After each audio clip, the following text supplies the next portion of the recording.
Fait que transfert de ligne, première étape sur un transfert de ligne, c'est de savoir c'est quelle ligne qui est en attente. Donc pour ce faire, on a soit l'option de vérifier la condensation ou le givre, la gelée. On peut vérifier nos tags. Pour être sûr, par exemple, que nos tags avaient déjà été interchangés, on peut jouer avec notre ressort pour voir laquelle ligne qui est en action. Donc en attente. On va essayer avec celui-là. Techniquement, si je monte ma pression, je devrais voir ça bouger.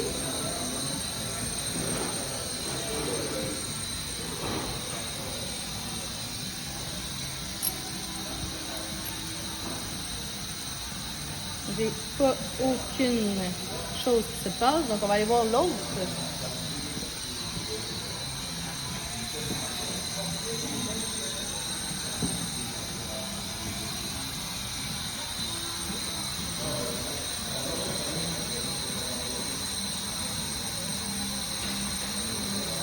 Ça monte. Fait que je sais que c'est celle-là qui est en fonction. Donc je vais l'abaisser à 50, je vais en fait à 50.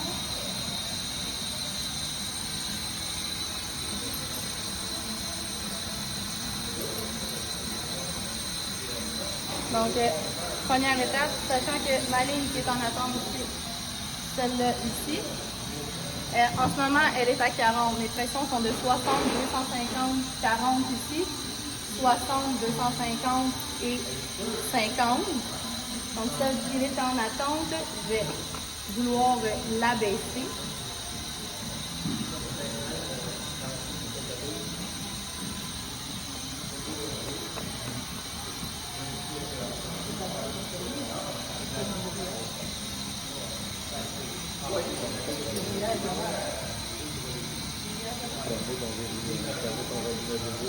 On va aller fermer avant les deux. Ça va nous permettre de vérifier notre pression verrouillage à notre R2 ainsi qu'à l'autre ici. On va toujours vérifier l'autre côté, le manomètre qui est à 50 pour être sûr qu'en fermant ma ligne, je ne ferme pas la ville. Au cas où je me sois trompée, et finalement c'est pas elle qui est en attente.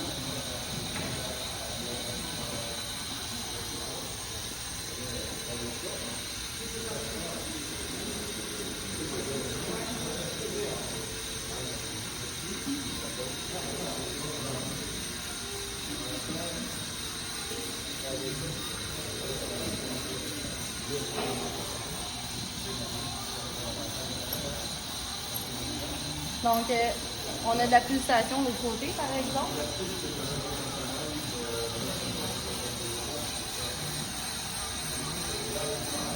Pour essayer de l'aider, on va y en donner, on va y faire une demande plus grande.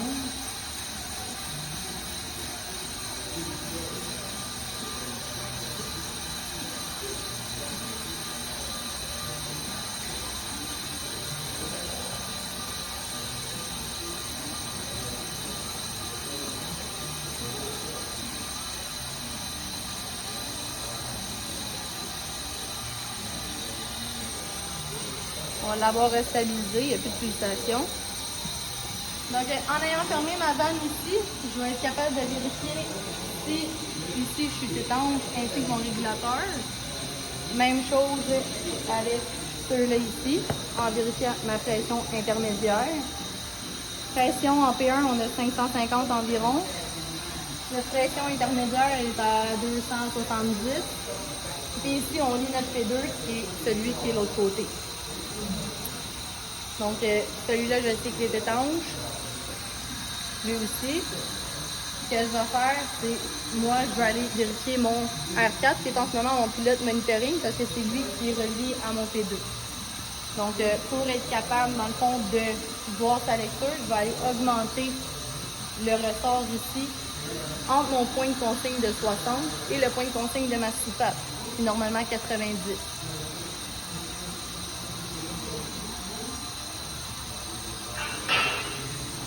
On va l'augmenter en calculant le nombre de tours. Parce que quand on va vouloir décrinquer, on ne sera pas capable de redescendre ici.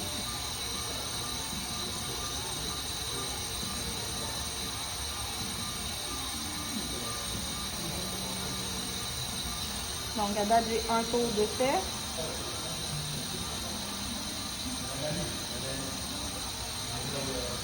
2 tours. Comme que je suis trop proche, on va essayer de refaire au moins un demi-tour. On peut y aller encore. 3 tours, je suis encore quand même proche. On va y aller avec 4 tours. On est rendu à 74. Donc, je vais être capable d'aller vérifier ça ici. Il faut que je m'assure, par exemple, que lui, vu qu'il est ajusté à 250, là, en ce moment, il est fermé parce qu'il est en haut de 250. Donc, si je veux vérifier mon monitoring, il faut qu'il soit ouvert. Donc, je vais le mettre en bas de 250. Fait que pour l'abaisser, je vais lui faire une petite demande avec ma vanne aussi. Toujours en faisant attention que l'autre côté soit correct.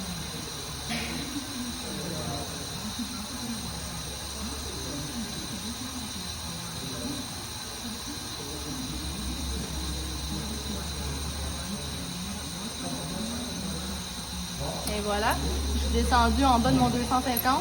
On attend un petit peu. Si mon moniteur n'est pas étanche, ma pression aussi elle va augmenter en PI. Fait que je sais qu'on est étanche ici. Donc, j'avais fait 3 tours. 4 tours. 4 tours finalement. Fait qu'on va faire 4 tours.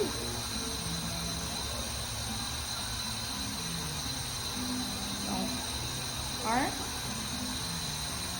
2, 3, 4. Techniquement, je devrais revenir à mon point de consigne qui était de 40. Mon but, c'est de faire mon changement de ligne. Fait que je vais refaire un autre 2 tours pour l'abaisser encore plus, qui est capable de venir baisser celle qui est là.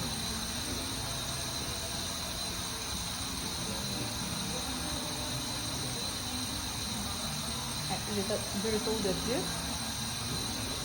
Donc, je vais pouvoir rouvrir cette zone-là.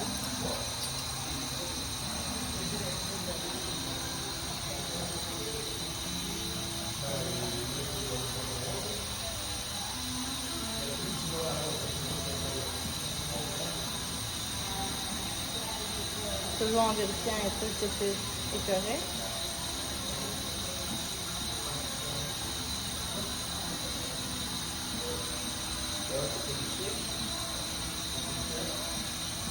Donc là, celle-là ici, je sais que je l'ai abaissée en bas de 40. Donc, je vais être capable d'aller de l'autre côté pour abaisser mon côté qui est à 50 à 40.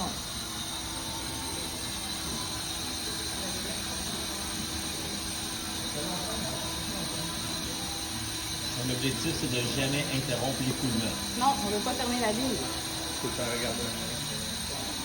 Je vais me retourner ma main.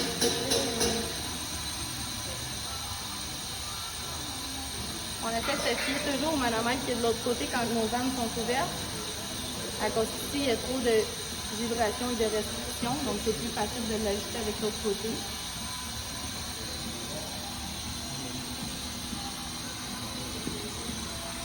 Donc, présentement, je suis à 40 sur cette ligne-là. Je vais aller tourner sur mon autre ligne pour la monter à 50, parce que je veux que ce soit elle qui soit en fonction.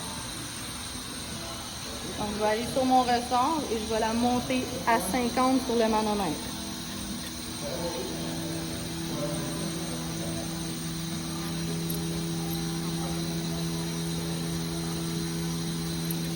Je sais que j'avais déjà fait 2 tours, fait que techniquement, avant de me rendre à 40, je sais que j'ai 2 tours à faire.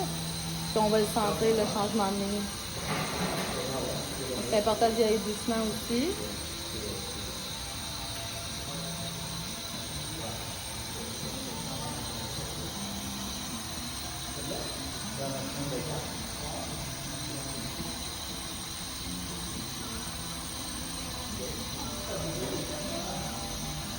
Donc, dans le sens horaire, on craint que la pression monte. Dans le sens anti-horaire, on entend le changement de ligne qui se fait. La pression est en train d'augmenter. Donc, je l'emmène à 50. On essaie toujours de se fier au manomètre de l'autre côté à cause de la restriction.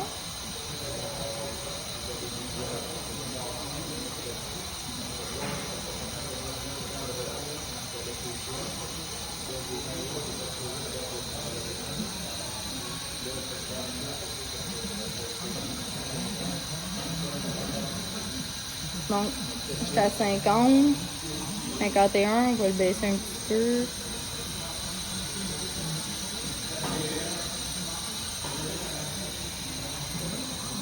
On est à 50.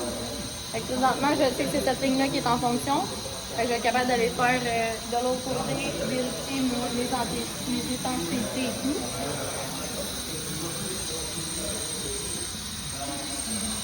Donc, il faut vérifier l'étanchéité de mon R1 avec son régulateur et de mon pilote ici avec son régulateur. Je vais devoir fermer ma V1. Toujours en gardant un œil sur la pression pour être sûr de ne pas fermer la bille.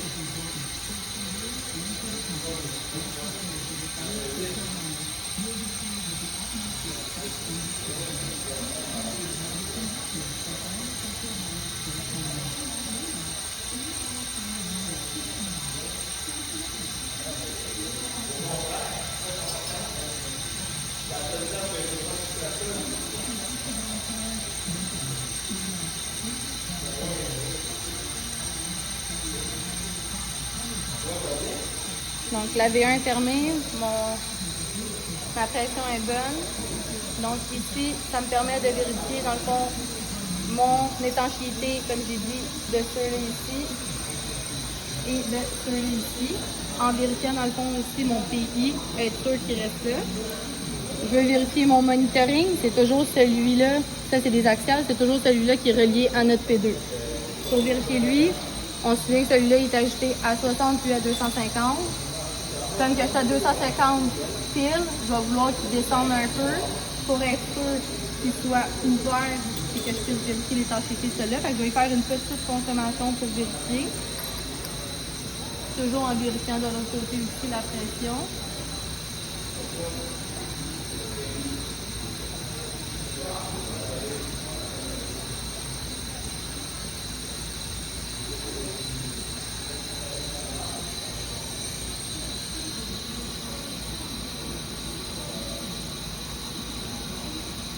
Hop, ça fonctionnera pas.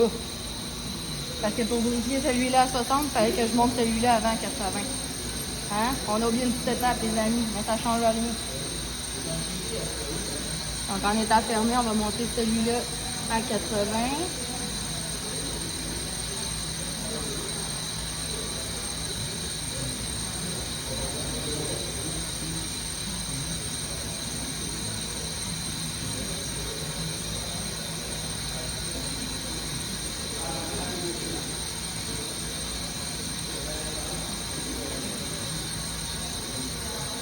J'ai fait 2 tours environ. Jusqu'à 87. S'assurer de ne pas monter en haut de la soupape. Puis en le montant, tu vois, j'ai descendu en bas de 250. Fait en ayant descendu, j'étais à 220. Je peux le laisser comme ça sans créer de demande. Puis on va pouvoir voir, on sait qu'il est étanche parce que justement la pression ne remonte pas. Fait que comme que la pression ne remonte pas, je sais que ça c'est étanche, j'ai vérifié au début en fermant ça. Je sais que ceux-là ici sont étanches et celle-là, vu qu'on vient de le faire là. Donc je vais le redécranquer.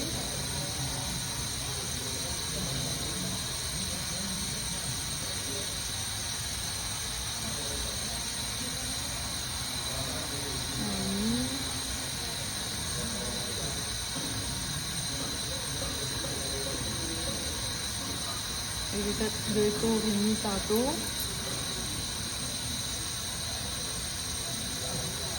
Donc, toutes mes vérifications sont faites. En faisant mon 2 tours et demi, normalement, je devrais être à 40 ici, où j'avais déjà ajusté tantôt. C'est celle-là qui est en fonction. Je peux rouvrir ça tranquillement.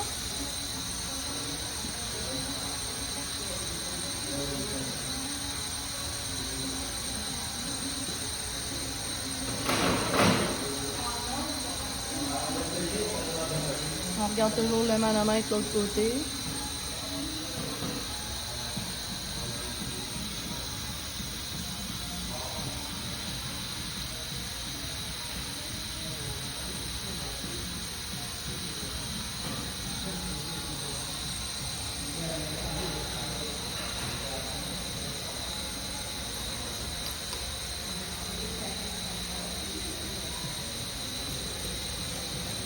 Donc, je l'ai rouvert. Je vérifie ici. Ma pression motrice, je vais être sûr que ça soit à la bonne place. C'est normal qu'elle soit plus haute parce que c'est celle-là qui est en attente. Fait que je vais tout aller revisiter dans le fond après ça, toutes mes petits noix ici. Je vais aller refaire tout sur l'autre côté. Je vais vérifier mes pressions motrices sur le bord. Il faut que l'autre côté soit à 250. Ça, c'est la pression motrice. Puis après ça, ben, le transfert de... Vérifier mes orifices fixes sont bien à 4. Ça, c'est juste quand on la met en marche. Non, mais même à la fin de Ouais, tout. on peut vérifier les orifices. Et ceux qui sont à 4. Théoriquement, ils devraient toujours l'être, parce que quand on fait un transfert de ligne, on ne touche pas. Après ça, on va faire la détection de fuite au complet du puck. On va changer nos tags ici pour être sûr que l'information est à la bonne place.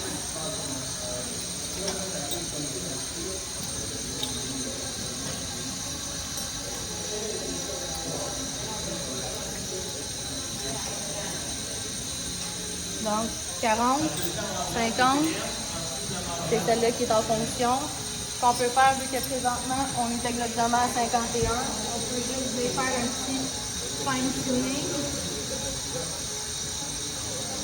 On peut la réabaisser à 50.